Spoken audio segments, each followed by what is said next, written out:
بسم اللہ الرحمن الرحیم۔ پیران پیر غوث اعظم رحمۃ اللہ علیہ کا ارشاد ہے، جان و مال و اہل و عیال کو ہر دکھ سے بچاؤ اور دنیا میں نعم البدل کی خواہش اور آخرت میں ثواب عظیم کا حصول اور صدقہ و خیرات کا مقصد ہونا چاہیے۔ اللہ سب کچھ تمہارے حوالے کر دے گا، تم یہ ایک کام کر لو، اور وہ یہ ہے کہ اپنے نفس کو اپنے رب کے حوالے کر دو۔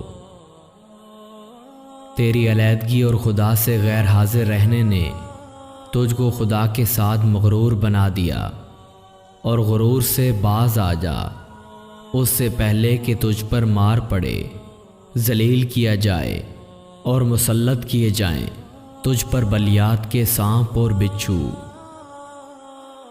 جب اللہ کسی بندے کو اپنی طرف یکسو بنانا چاہتا ہے تو سب سے پہلے اس کو آدمیوں سے متویش بناتا ہے، اس کو درندگان ہوش و جنات کی انیست بخشتا ہے۔ جہلوں کے میل جول اور عورتوں اور لڑکوں کے ساتھ میل جول رکھنے سے بچ، پرہیزگار بوڑھوں کی صحبت اختیار کر اور نادان جوانوں سے بھاگ۔ جانوروں پر ان کی برداشت سے زیادہ مشقت کا بوجھ ڈالنا ناجائز ہے، خواہ زمین جوتنے کا ہو یا بوجھ اٹھانے کا یا سواری کا، اس کو چارہ نہ دینا بھی ناجائز ہے۔ اگر ایسا کرے گا تو گنہگار ہوگا۔ جانچنے والا قلب ہے اور قلب تجھ کو نصیب نہیں۔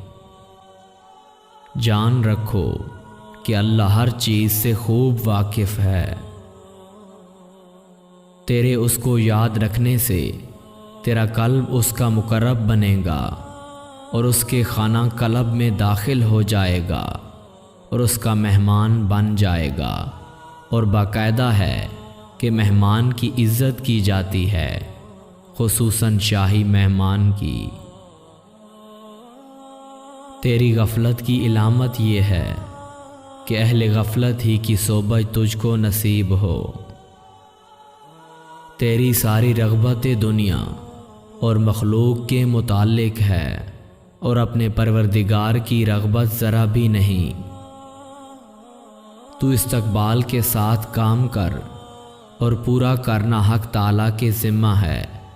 ابتدا تیری طرف سے ہوگی، انتہا اللہ تعالیٰ کی طرف سے۔ تو اس کو یاد رکھ تاکہ وہ تجھ کو یاد رکھے، تو اس کو یاد کر تاکہ وہ تجھ سے تیرے بوجھ اتار دے۔